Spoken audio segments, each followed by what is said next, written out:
এটা গতানুগতিক ধারার যে স্বাভাবিক প্রক্রিয়া আছে রিপ্যাট্রিয়েশন বা প্রত্যাবাসন প্রক্রিয়া, এই প্রক্রিয়াতেই আমরা তাদেরকে দেশে পাঠাচ্ছি।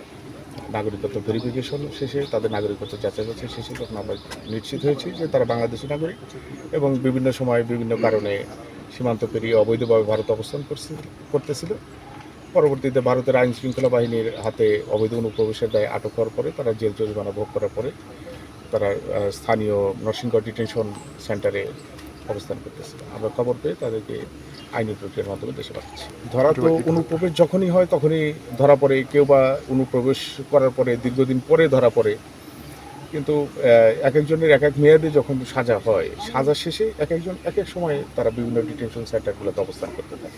এখন ওইখানে ডিটেনশন সেন্টারে আমি আজকে গিয়েছিলাম, ওইখানে আপাতত দেখে আসলাম 33 জন এখনও আছে যাদেরকে পুশব্যাক অর্ডার হয়েছে, যাদেরকে এমটিএফ মোবাইল টাস্ক ফোর্স আর ইন্ডিয়ান তারা পুশব্যাক করে দেবে বিভিন্ন সময়। প্রোগ্রাম 2006 সাল থেকেই মানব পাচার প্রতিরোধ, নিরাপদ অভিবাসন এবং পুনরুজ্জীকরণে কাজ করছে রিটার্নিং মাইগ্রেন্টসদের। এরই ধারাবাহিকতায় বিভিন্ন সময়ে যারা ভারতে অবৈধভাবে অনুপ্রবেশ করে বা মানব পাচারের শিকার হয়ে চলে যাচ্ছেন, আমরা তাদেরকে ফিরিয়ে আনার ক্ষেত্রে ভূমিকা পালন করি। এখন যে 14 জন ফেরত আসছেন তারা বিভিন্ন সময়ে কাজের জন্য বা নানা কারণে ইন্ডিয়ায় যেয়ে ওখানকার ল এনফোর্সমেন্টের দ্বারা আটক হয়েছিলেন এবং তারা তাদের সাজা শেষে আগরতলার যে শেল্টার হোম আছে সেখানে ছিলেন। তো তাদের পরিবার আমাদের কাছে আবেদন করার পর আমরা পররাষ্ট্র মন্ত্রণালয় এবং আগরতলার যে আমাদের বাংলাদেশ হাই কমিশন আছে তাদের কাছে আবেদন করি এবং সকলের একটা কোলাবোরেশনের মাধ্যমেই আজকে তারা ফেরত আসছে। আগরতলা হাই কমিশন থেকে 14 জন বাংলাদেশিকে স্বদেশ প্রত্যাবর্তন করা হয়েছে। তাদেরকে আমরা বিধি মোতাবেক, সরকারি বিধি মোতাবেক রিসিভ করেছি এবং পরবর্তীতেও আমরা বিধি মোতাবেক তাদেরকে আর কি ইমিগ্রেশন কমপ্লিট করে যার যা নিরাপদ আশ্রয় আমরা পাঠিয়ে দিই।